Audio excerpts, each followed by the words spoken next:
நமஸ்காரம். நமக்கு சில துன்பங்கள் வரும்போது கோயிலுக்கு செல்கிறோம், அல்லது வீட்டில் இருக்கும் பகவானிடத்தே கோவித்தும் கொள்ளுகிறோம். இப்படி போய் துன்பப்பட வைத்து விட்டாயே என்று அழுது கேட்கிறோம். இந்த உரிமை ஒரு பக்தனுக்கு கண்டிப்பாக உண்டு. ஆனால் இதை பற்றின ஒரு கேள்வியும் அதற்கு இருக்கிற பதிலையும் கூறுகிறேன், ஆராய்ந்து பார்க்கவும். நாம் படும் துன்பங்களுக்கு நம்முடைய கர்மங்கள் தான் காரணம் என்று ஏற்கனவே 4 நாட்கள் கூறியிருந்தேன்.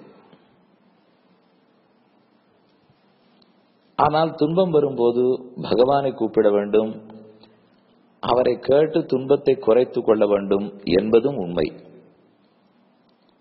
புராணங்களில் மகத்யாபதி சம்பிராப்தே ஸ்மர்த்தவ்யோ பகவான் ஹரிஹி என்று சொல்லியிருக்கின்றனர். பெரும் ஆபத்து வருங்கால் பெருமானை கூப்பிடு, வந்து ரட்சிப்பார் என்கிறது. அப்ப நம்முடைய கர்மங்களினால நாம துன்பப்பட்டாலும் பெருமானை அந்த துன்பத்தை நீக்குவதற்கு கோரலாம், வேண்டலாம். அவரும் ஒவ்வொருத்தருக்கு ஒவ்வொரு உருவத்தில் வருகிறார். யானை கூப்பிட்டதற்கு வந்தார், பிரகலாதன் கூப்பிட்டதற்கு தோன்றினார், இப்படி பல. ஆனால் பெருமானே இதற்கு காரணம் என்று உண்மை புரியாமல் நாம் அவர் பேரிலேயே கோபித்துக் கொண்டு அவரிடத்துல போய் கேட்கலாம், இது நீதான் இந்த மாதிரி என்னை கெடுத்துட்டே என்று சொல்லலாம். இது புரியாதவர், ஞானமே இல்லாதவர் கேட்கிறது ஒரு பக்கம் இருக்கட்டும். நம்மாழ்வார் போன்ற மகா ஞானிகள் கூட என்னை ஏன் இப்படி துன்பப்படுத்துகிறாய், ஏன் இந்த சம்சாரத்தில் வைக்கிறாய்னு கேட்கிறார்கள். ஆனா இந்த 2 கேள்விகளுக்கும் வேறுபாடு உள்ளது.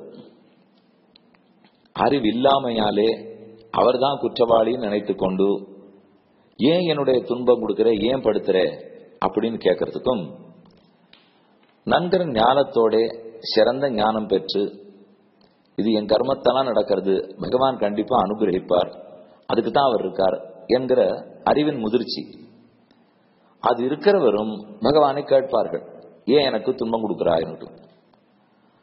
ஆனா அவர்கள் என்ன அபிப்பிராயத்தோடு கேட்கிறார்கள், எல்லா விதத்திலும் எனக்கு உரிமை இருக்கிற தேவரீர், எனக்கு உள்ளும் புறமும் வியாபித்திருக்கிற நீர், கஷ்டத்தை போக்கணும்னா உடனே போக்க வல்ல நீர், எதனால் போக்காமல் இருக்கிறீர்.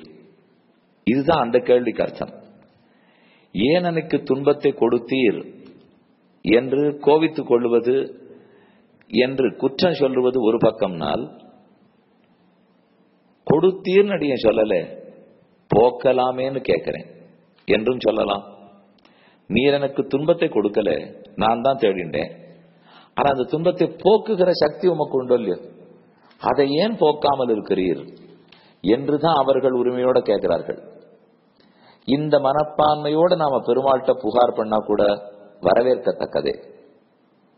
ஆனா இந்த மனப்பான்மை இல்லாமல் நிஜமாவே அவரால் தான் நான் துன்பம் அனுபவிக்கிறேன் அப்படின்னு தப்பா புரிஞ்சு கொண்டு அவரையே போய் குற்றம் சொன்னோம்னால், ஒருத்தர் கணத்துக்குள்ள விழுந்துட்டார், அவரை கை கொடுத்து தூக்கி விடுறேன்னு பக்கத்துல ஒருத்தர் வர்றார். அப்ப கீழே இருக்கிறவன் கணத்துக்கு பக்கத்துல போயிட்டு இருந்தவன் என்ன அப்பவே தடுத்திருக்கலாம் இல்லையா, நான் கீழே விடுற நீர் தானே பார்த்துட்டீர், நீர் தான் தள்ளி விட்டீர் இப்படின்னு சொல்றான்னு வச்சுங்க. அப்போ உதவி பண்ணணும்னு கை நீட்ட வர்றவர் இவரோட வம்பே வேண்டாம் அப்படின்ட்டு கையே கொடுக்காது போயிடலாம். அப்ப ரட்சிக்க வந்தவனை நீயே தள்ளினாய் அப்படின்னு சொன்னால் அது ரட்சிக்காமைக்கு காரணமாயிடும். அப்ப அவர் காக்கவே வரமாட்டார். ஆனாலும் ஆழ்வார்கள் நீ ஏன் காப்பாத்தலேன்னு சொல்றார்கள் என்னால் அது ஞானத்தின் முதிர்ச்சியாலே பகவான் வேணும்னா நன்னா ரட்சிக்கலாமே, இப்படி என் பிரார்த்திக்கிறேனே ஏன் ரட்சிக்காமல் இருக்கிறீர், இந்த ஒரு ஆதங்கம், இந்த ஒரு ஆசையினாலதான் அந்த கேள்வி கேட்கப்படுகிறது. அப்ப இனிமே நமக்கே ஒரு சுய பரீட்சை வச்சுப்போம். நாம பெருமான் சன்னதிக்கு போய் பிரார்த்திக்கிறோம் தெரியுது. ஆனா என்ன புரிதலோடு இருக்க வேண்டும்? ஓஹோ, நீ குற்றவாளின்னு சொல்றதுக்காக அடியன் வரல. ஆனால் அடியனுக்கு எப்படியோ என் குற்றத்தினால இந்த பாபங்கள் வந்து விட்டன. இதை தேவரீர், அடியனுக்கு இருக்கிற உரிமை, எவ்வளவு நெருங்கின பந்து, இதை புரிந்து கொண்டு தேவரீர் என்னை ரட்சித்து விடலாமே, ஏன் இந்த மாதிரி துன்பம் கொடுக்கிறீர் என்று கேட்கலாம். எதற்காக துன்பம் கொடுக்கிறீர் அப்படின்னு கேட்கறது ஒரு தோரணை.